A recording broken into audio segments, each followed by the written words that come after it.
Hello mga idol, mga lods, Kuya Pat di ay og karong adlaw is adlaw sa Lunes. So ting trabaho na pud no, humanatong lipay-lipay sa Sabado Domingo karon focus ta dire sa atong food cart. Dire aday ga trabaho si Kuya Pat mga lods no sa atong gagmay na food cart. So bahala gagmay no basta kanunay mga idol. Ipakita day nako karong adlaw kung ginaunsa nako pagtirada diri ba. Unsaon pagkapa bitaw mga idol dire sa atong takoyaki.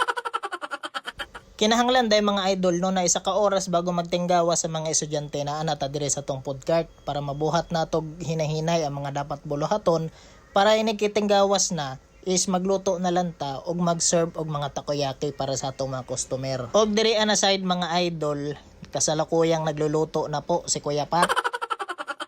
Naanagoy mga nagapalit diri mga lods pero kana mga gaagi-agi ra ba kanang paglantaw nila oy humuta pud sa takoyaki oy tara mo testing tagpalit ani be pero mga ginagmay ra na unya ipakita nako kung unsa gyud ang dagway ni Kuya Pat kung ginaunsa niya pag-serve sa mga takoyaki kung magtinggawas na mga estudyante. Mao day ni ang dagway sa takoyaki mga lods kung maluto na.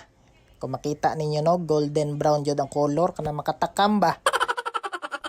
Diri ang mga idol mao na ning ginaingon nako tinggawas na ni siya mao dagan na kay mga estudyante. So diri ana part magsagunso na gyud ang palit ani sa mga bata, mga lods. So taod-taod na nagigapalit ana. So para sa ako mao na ning pinaka-climax kay samtang galuto ta nagaserve pod ta usahay kung makahigayon ta syempre kay manawag pod tag mga customer ganiha gani kay naglibog ko ba kay gitapukan kog mga dungan guro to sila lima nagpalit unya kay medyo nalibog naman ko sa kambyo nako ba kay di man gyud na maiwasan mga lods labaw nag kanang pinaspasay bitaw kanang ma-short ka sa sinsilyo ba nya modagan ka pagbalik nimo kay syempre makalimod ka makapangutana gyud ka may gani kay mga buotan tong mga estudyante na natunong sa ako ingato na mga bata gyud ang dapat sundugon ba kana mga buotan dili na pareha sa uban ba nga ikaw pilipat-lipaton.